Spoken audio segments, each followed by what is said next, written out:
What do we have here? The book of Ecclesiastics.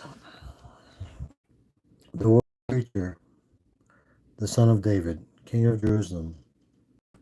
Vanity of vanities, saith the preacher.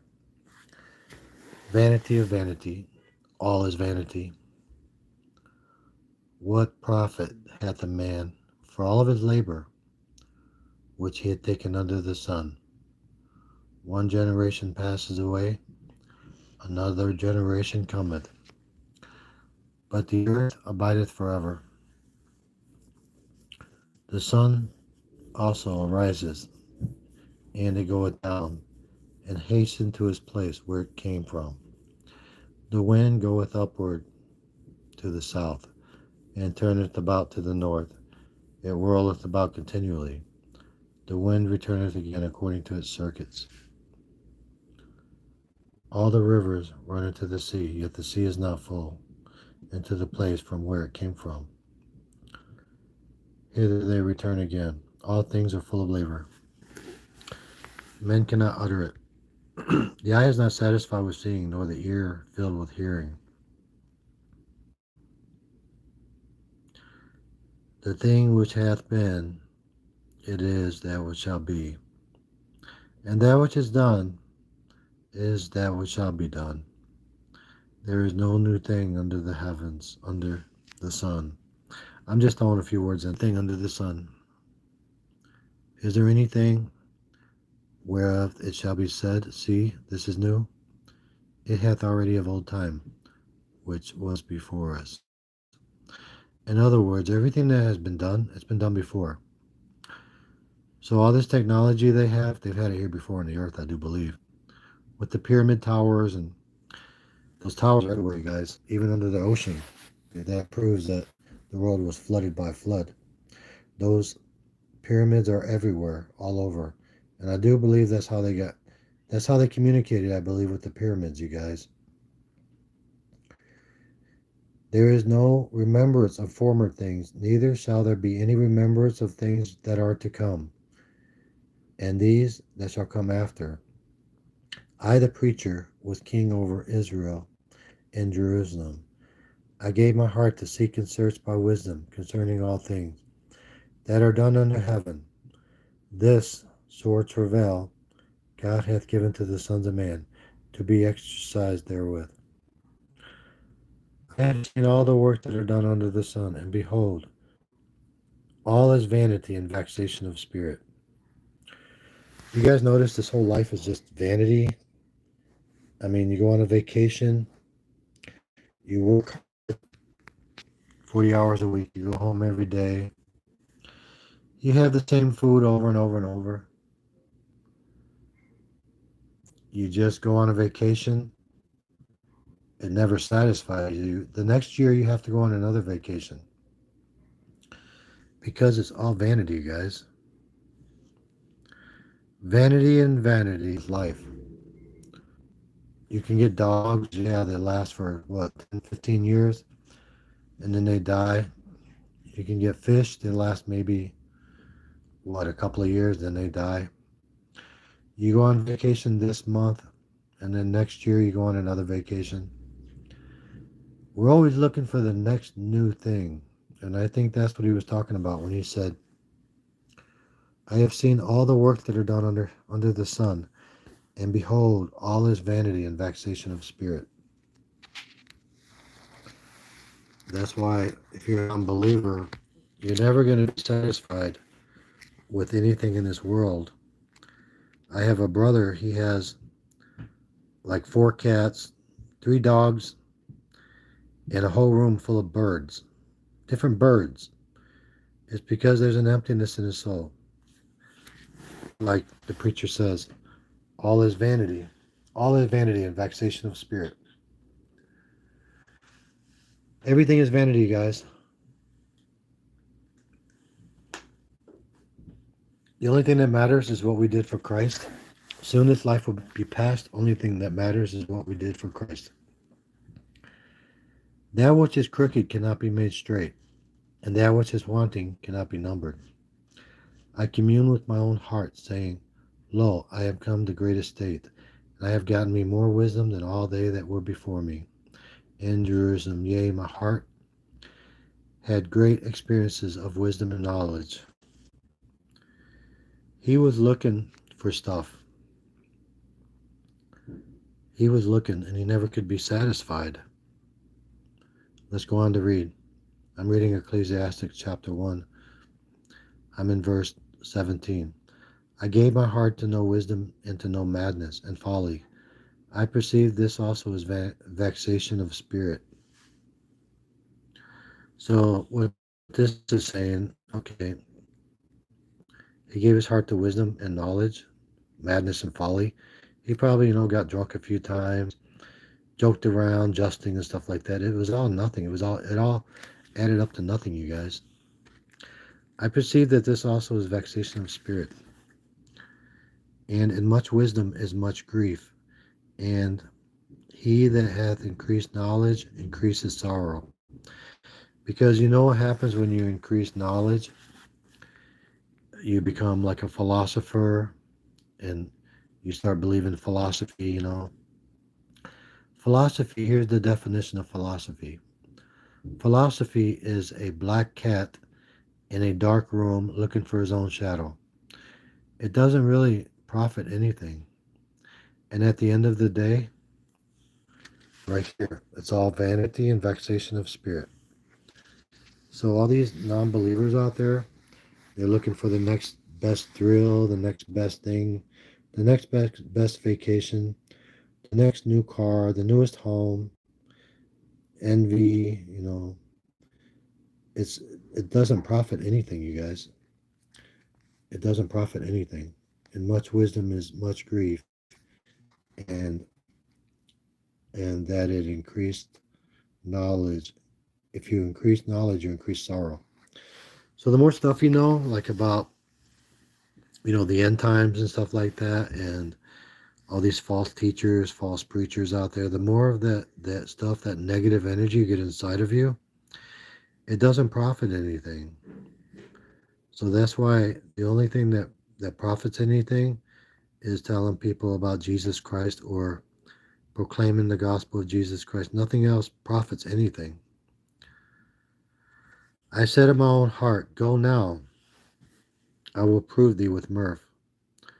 Therefore enjoy pleasure, and behold, this also is vanity. This also is vanity. I sought of laughter, it is mad, and of mirth, what doeth it? I sought my own heart to give myself unto wine. See, you probably got drunk a few times. Yet acquainted my heart with wisdom, and to lay up folly, till I might see that was good for the sons of man, which they should do under heaven all the days of his life. I made me, here we go, guys. I made me great works. I builded me houses, planted me vineyards. I made me gardens, orchards. I planted trees, in them of all kinds of fruit. This guy was super rich, you guys. I made me pools of water to water thereof, and wood that bringeth forth trees. I got me servants and maidens. I had servants born unto my house. I had great possessions of great and small cattle above all that were in Jerusalem before me. So he's the richest cat in the world right now, you guys. But he wasn't happy. I gather me also silver and gold and peculiar treasures of kings and of the provinces. I got me men singers, women singers, and the delight of the sons of man, musical instruments, and all that of all sorts. I was great and increased more than all that were before me in Jerusalem. Also, my wisdom remained with me. He had everything in the world, you guys. He had all the riches of the world. He was a modern day Bill Gates, if you will. He had all the riches of the world, but he still wasn't happy. Whatever my eyes desire, I kept not from them. Ho ho, you guys. He had everything. I withheld not my heart from any joy, for my heart rejoiced in my own labor, and this also was my portion of all my labor. This guy was more rich than probably Bill Gates, modern day standards. Solomon, I believe, wrote Ecclesiastics. Yeah, son of David. Solomon wrote this, you guys. And I looked upon all the works of my hands and wrought, and on the labor that I had labor to do, and behold, all was vanity and vexation of spirit, and there was no profit under the sun. You see, guys, when you're working like a 9 to 5 job, 40 hours a week, 52 weeks a year, and you don't have time for yourself, you don't have time for your family, it's vanity, my friend, and you're going to lose a lot. That's why I like working for myself. I work for myself. I work when I want. I work every day, but I work when I want. I make my own hours. That way I can pretty much do what I want. And I have time to go on vacations, like, and do whatever I want if I want. And I have time to, do kingdom work. I turn myself to hold wisdom and madness and folly. For what can a man do that cometh after the king? Even that which hath been already done. So he's pretty much saying everything's been done that was done before. Then I saw that wisdom exalteth folly, as far as light exalteth darkness. A wise man's eyes are in his hands, but a fool walketh in darkness. I myself perceived also that one happened to them all. Then said I in my heart, as it happened to a fool, so it happened even to me. What was I then, more wise? Then I said in my heart, this also is vanity. So you see, everything is vanity, you guys. This whole life is vanity. It's sort of like the Matrix. You get plugged in, you go to your work 9 to 5 job. It just draws the life out of you. You don't have time for your family except for working, chasing the dollar, and worried about money. Everyone's always worried about money and chasing the dollar. I therefore hated life. See, here you go. He had all this stuff, but he was still empty. This cat started to hate life, guys, son to me. Because he worked, okay, guys, I'm 59 years old. I've been working all my life, but I have to work. He said, it's grievous unto me, and all is vanity and vexation of spirit. You see, guys, it's all vanity. This whole life is vanity. You're going to get to the end of your miserable life, and you're going to say, wow, I could have did so much more.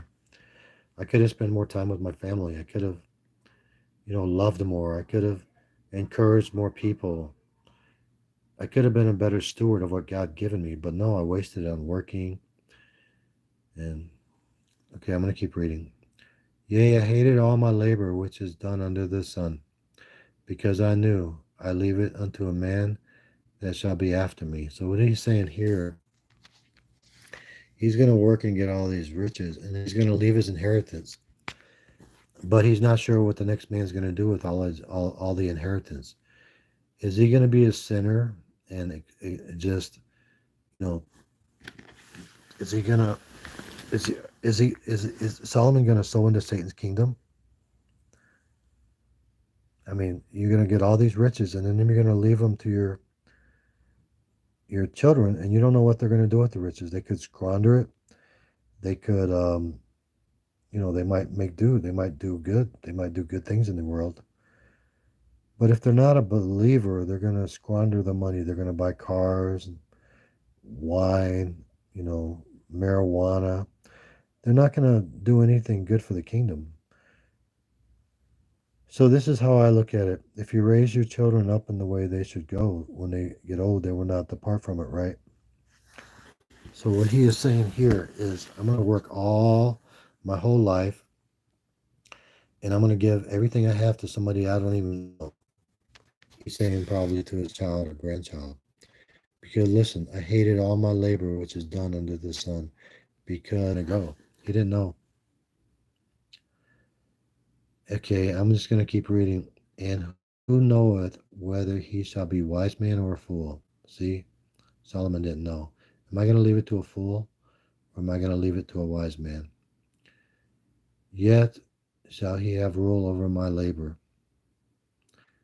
that I have labored, and wherewith I showed myself wise under the sun. This also is vanity. Therefore I went about to cause my heart to despair, and all the labor which I have done under the sun. So you see, guys, it's all vanity. It's all vanity. This whole life is vanity. Only one life will soon be passed. Only what's done for Christ will last. Remember that, you guys. There is a man whose labor is in wisdom and in knowledge and equality. Yet to a man that hath not labored, where shall he leave it? So he's saying, I'm going to leave it to this person that hasn't even labored. I got all this knowledge and wisdom, and I labored and I worked this job, and I made all this money, and I'm going to leave it to my kids. But I don't know if they're going to waste it. Are they going to waste my money? What are they going to do with it? So King Solomon was saying, I don't know if all this labor is worth it.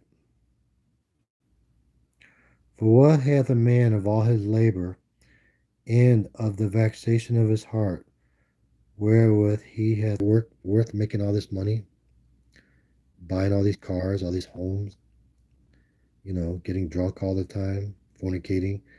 Is it worth it? It's all vanity, you guys. Travail, grief, yea, his heart taketh no rest in the night. This also is vanity. So you're gonna have all those problems, alcohol addiction, trying to keep up with the Joneses, and your heart is not going to take any rest day and night. This also is vanity. There is nothing better for a man that he should eat, drink, and that he should make his soul happy, joyful. He should make his joy. Let me read this scripture again. I got stuck. There is nothing better for a man that he should eat and drink, and that he should make his soul enjoy the good of his labor. This also I saw, it was from the hand of God. Okay, what he's saying here is that when you're out making all this money and stuff, you should enjoy it. You should go out and feed homeless people. You should give to charities, feed my starving children. You shouldn't just hoard up all your money and, waste life because it's all vanity. He's saying because he doesn't know the future. He doesn't know where his money's going to go. Who can eat or who else can hasten more than I? So he was saying, I'm doing all this labor. I'm working hard. And I don't even know where the money's going, y'all. For God giveth to a man that is good in his sight, wisdom and knowledge and joy. Now here is acknowledging God. He knew and joy, but to the sinner he giveth travail, anguish, tribulation. Those are words I threw in there. To gather and to heap up, that they may give to him that is good before God. This also is vanity and vexation of spirit. Okay, guys, what did we learn from this? We learned that life is one big vanity. It's all vanity, guys. So I just read Ecclesiastes 1 and 2. And we learned a lot from this. We learned that everything is vanity in this world. All the money you have is all vanity. It's all going to burn with a fervent heat, you guys. In the last day, the last hour when Jesus comes. We just better pray that we're counted worthy, you guys. All right, may the grace of Jesus Christ be with you. Keep looking up.